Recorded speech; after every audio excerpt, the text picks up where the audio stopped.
Dobre, takže vážené dámy, vážení páni predsedovia, páni popredsedovia, milí zastupcovia médií, chcem vás poďakovať, že ste prišli na tento pre mňa veľmi výnimočný okamih, a to je ohlásenie mojej kandidatúry na primátora mesta Žilina. Takže vážení prítomní, pred 8 rokmi som urobil jedno z mojich najzávažnejších rozhodnutí v mojom živote, a to je kandidovať na post primátora mesta, v ktorom som prežil celý svoj život a ktoré veľmi dôverne poznám. Toto rozhodnutie sa zrodilo z lásky k nášmu mestu a z túžby posunúť naše mesto vpred. Robiť ho krajším, zodpovednejším, modernejším, kultúrnejším, lepšie fungujúcim a lepšie pripraveným na budúcnosť. Hoci to bolo chvíľami veľmi náročné, toto rozhodnutie som nikdy neoľutoval. A aj keď misia posúvať krajské mesto dopredu a riešiť jeho problémy je v podstate nikdy nekončiacim príbehom, trúfam si povedať, že mnohé z mojich predsavzatí, s ktorými som vstupoval na post primátora pred 8 rokmi, sa podarilo naplniť.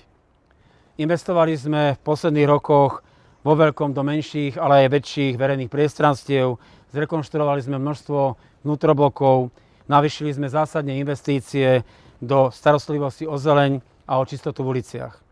Dostali sme späť do rúk parkovaciu politiku mesta a podarilo sa nám vymaniť z veľkého množstva záväzkov a nevýhodných zmluv a ekonomických vzťahov, ktoré naše mesto traumatizovali celé dekády. Investovali sme do bezpečnosti, transformovali sme mestskú políciu a rozšírili jej rady.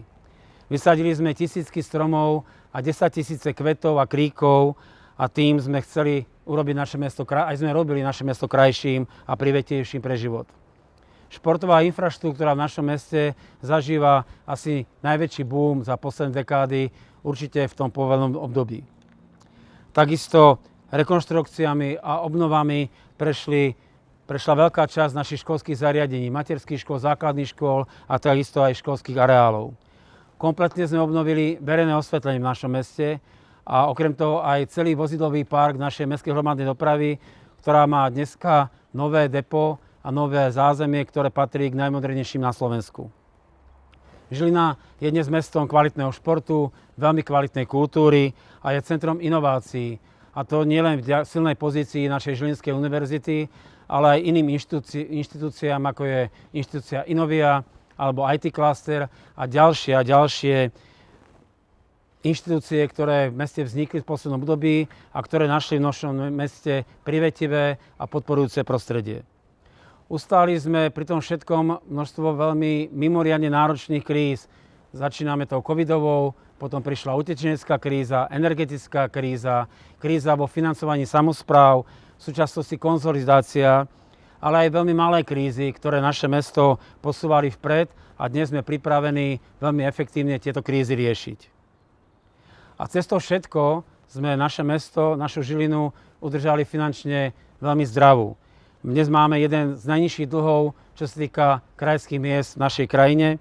Hospodárime zodpovedne, máme výborné výsledky vo verejnom obstarávaní a sme schopní vďaka tomu ufinancovať aj veľmi náročné finančné projekty. Sme dôveryhodným partnerom. A takto by sa možno dalo tie úspechy za tých 8 rokov vymenovať ešte pomerne dlho. Ale čo je pre mňa mimoriadne dôležité je to, že Žilina za tých posledných 8 rokov urobila hrubú čiaru za svojou minulosťou, nie vždy úplne ideálnou pre toto mesto. A dnes má naše mesto Žilina na Slovensku povesť moderného, kultúrneho, otvoreného a privetivého mesta, v ktorom sa ľuďom dobre žije a človek tu nájde množstvo inšpiratívnych, šikovných a kompetentných ľudí. Čo by som chcel veľmi ešte pri tomto všetkom zdôrazniť, dnes naše mesto nie je mestom konfliktu, ale je mestom spolupráce. Máme vysoko kvalitné vzťahy, až nadštandardné vzťahy so Žilinskou univerzitou, so Žilinským samosprávnym krajom, so štátnymi inštitúciami, s občianskym sektorom, ale aj s veľkými zamestnávateľmi. Všetci títo hráči, som presvedčený, že vnímajú naše mesto ako mesto, ktorým sa dobre spolupracuje. V mnohých oblastiach sme príkladom nielen pre slovenské mestá, ale už aj pre zahraničie. My máme byť právom na čo hrdí. To samozrejme ale neznamená, že nemáme problémy. aj keď sa nám pomaly darí ten investičný dlh mesta znižovať, stále je veľmi veľký. Mnohé naše cesty a chodníky vyžadujú rekonštrukciu. Naše centrum potrebuje vymeniť dlažbu. Naše sídliská potrebujú aj naďalej rozširovať miesta na parkovanie. Stále máme v Žiline množstvo verejných priestorov, ktoré čakajú na revitalizáciu a budov, objektov, ktoré čakajú, kým ich opravíme a znovu im vrátime pôvodný účel. Je tu mnoho ľudí, ktorí čakajú na možnosť získať adekvátne bývanie. Toto všetko sú problémy, ktoré sú úplne reálne a my si ich uvedomujeme. Zároveň si ale dovolím hrdo povedať, že v Žiline momentálne nie je problém, nie je téma, ktorej by sme sa nevedeli postaviť, ktorú by sme ignorovali. Zatiaľ, čo niektoré výzvy ale vieme riešiť veľmi rýchlo, niektoré si proste prirodzene vyžadujú svoj čas. My dnes vieme, že toto všetko podobne vidí a vníma aj veľká väčšina občanov, obyvateľov nášho mesta. Či už je to z dát, ktoré máme k dispozícii, alebo jednoducho aj z priamej väzby, ktorú dostávame na množstve stretnutí, ktoré absolvujeme s našimi občanmi. Žilinčania vidia a cítia, že naše mesto sa posunulo vpred a že je na správnej ceste. Ale zároveň by chceli, aby sme veci, ktoré nás ťažia, hýbali sa s nimi dopredu rýchlejšie. A to je presne táto potreba, ktorú chcem svojou opätovnou kandidatúrou reagovať. Dnes sa uchádzam o post primátora nášho mesta, mesta Žiliny, tretí a otvorene hovorím, že aj posledný krát. Ak mi obyvatelia tohto mesta dajú opätovne dôveru, nadchádzajúce volebné obdobie bude posledným na čele Žilinskej radnice.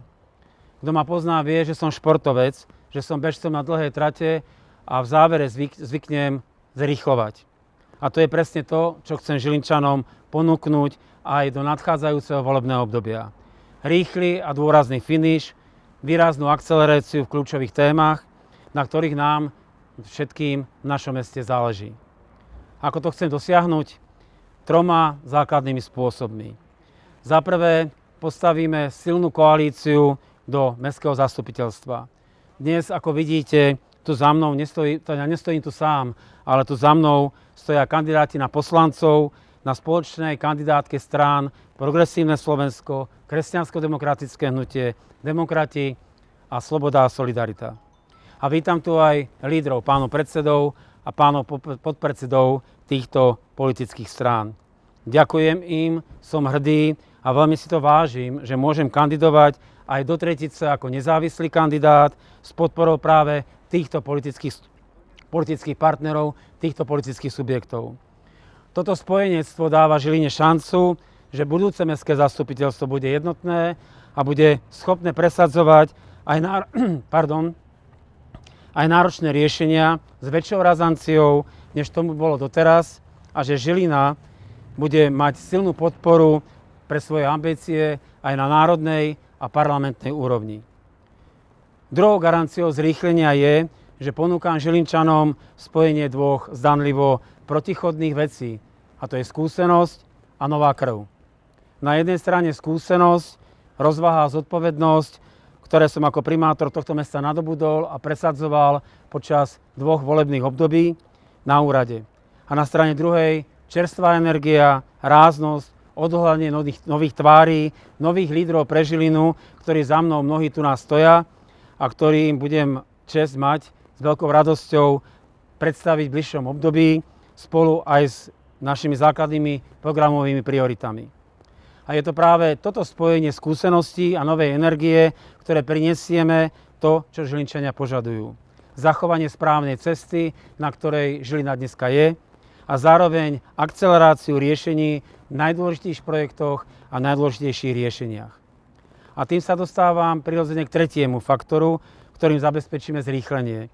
Bez toho, aby sme zanechali iné oblasti nášho života mesta bez povšimnutia, zamerieme sa maximálne a svoju pozornosť zameriame na skupinu najdôležitejších tém a projektov, ktorých riešenie je pre Žilinčanov, Žilinu veľmi dôležité.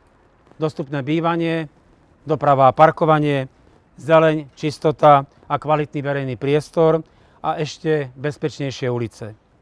Toto sú témy, v ktorých ideme Žiline spolu v najbližších rokoch zrýchliť.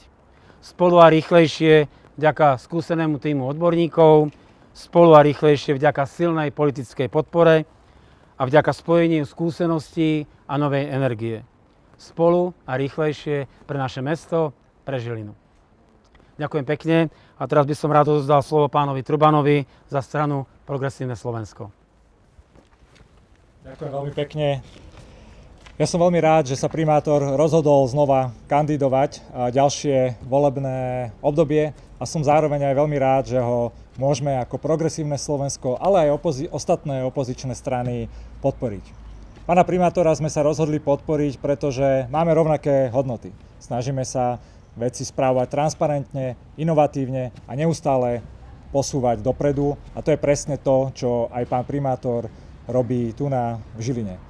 Ja mu chcem ešte držať palce, aby v tom svojom záverečnom šprinte, ako hovoril, naozaj ostalo dosť energie, vyšprintoval a vyhral a spolu s ním aj celá Žilina. Čiže držím palce a nech sa darí. Dobrý deň, dámy a páni. Ja musím povedať, že som bol veľmi rád pred niekoľkými dňami, keď mi pán primátor Fiabáne povedal, že bude pokračovať ďalej a že sa bude uchádzať o dôveru občanov tu práve v Žiline. Ja si myslím, že tie úspešné príbehy majú mať pokračovanie a v tomto prípade ten úspešný príbeh naozaj bude mať to pokračovanie. Pre nás, ako pre predstaviteľov strany SAS, je veľmi dôležitá ekonomika, je veľmi dôležité financovanie, zodpovedné financovanie, transparentné financovanie a to sa práve deje v tomto krajskom meste, ktoré naozaj to financovanie má veľmi zodpovedné aj napriek tomu, že tu bolo množstvo investícií, tak pán primátor vždy vedel tie financie manažerským spôsobom tak nastaviť, že sú zodpovedné, že sú transparentné a že sú udržateľné.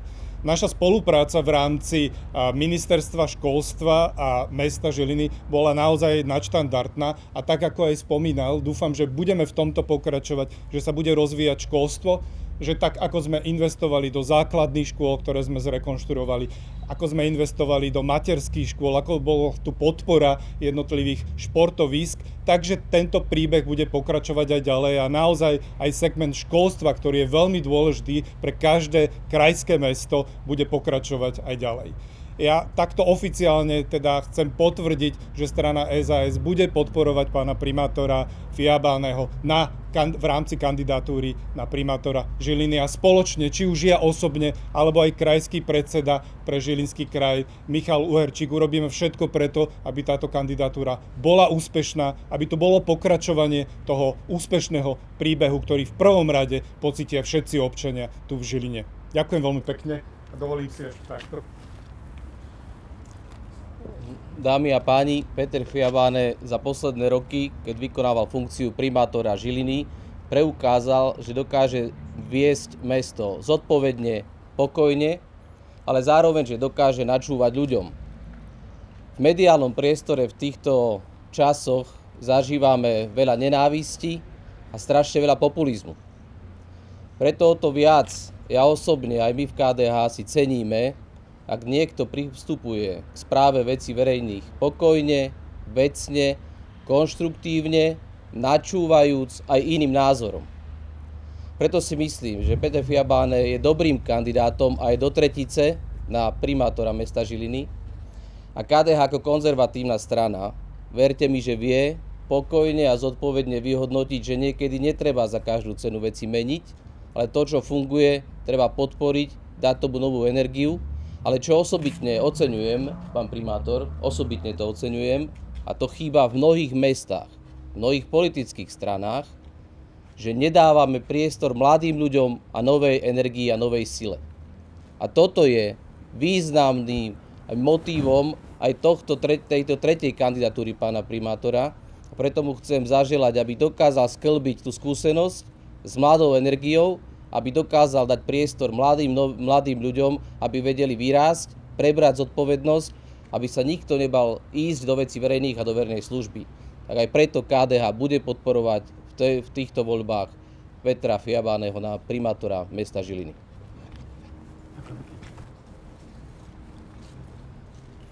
Milí priatelia, s veľkou radosťou tu dnes stojím ako predseda politickej strany Demokrati pri podpore pre pána primátora Fiabáneho.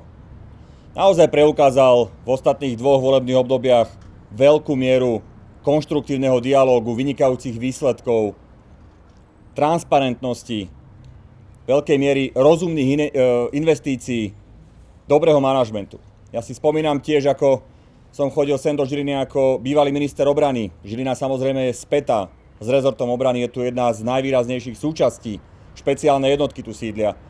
A keď sme sa rozprávali, či už s našimi vojakmi, alebo s pánom primátorom, vždy sme hľadali spoločné riešenia, ako pomôcť obrane Slovenska a zároveň pomôcť mestu Žilina. A myslím, že sa to podarilo. A aj tá spätná väzba, ktorá prichádza aj od našich sympatizantov, členov,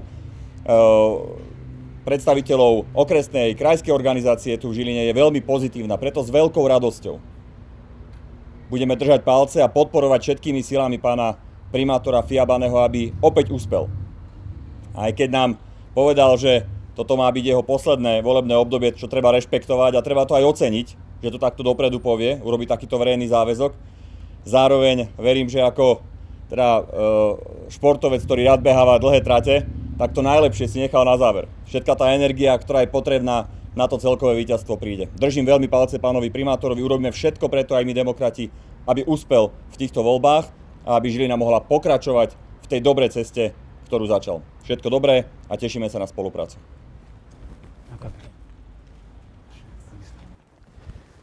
Ďakujem pekne. Možno tak ľudsky naozaj si to veľmi vážim, páni predsedovia, páni podpredsedovia, ale aj pevne verím, že budúci poslanci Mestského zastupiteľstva za to, že ste ma v tomto kroku prišli podporiť. Je to pre mňa aj silný záväzok, veľmi silný záväzok. Kto ma pozná, tak vie, že urobím všetko preto, aby som nesklamal, čo je veľmi náročné v dnešnej dobe.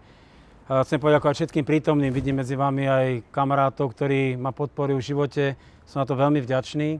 Čaká nás práca, najbližšie mesiace, ale už len tá súčasná emócia, tie súčasné slova sú pre mňa veľkým povzbudením. Takže ešte raz, páni, veľmi si to vážim, ďakujem za to, čo ste povedali. Vám chcem poďakovať za to, že ste prišli pri tomto pre mňa veľmi dôležitom kroku a samozrejme sme pripravení na akékoľvek buď spoločné alebo individuálne otázky. Ďakujem pekne.